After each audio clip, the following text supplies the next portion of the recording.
Hi guys, eto nga pala, andito ako sa Macapagal, malapit ako sa may seaside, yung mga kainan. Wala guys, ang tumal talaga. Tignan nyo kung gaano kalinis ang kalsada.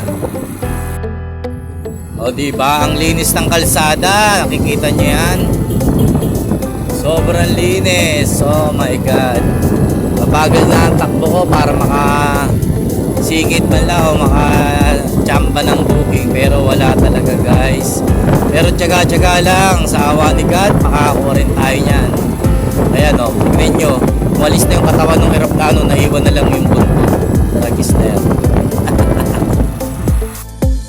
So yun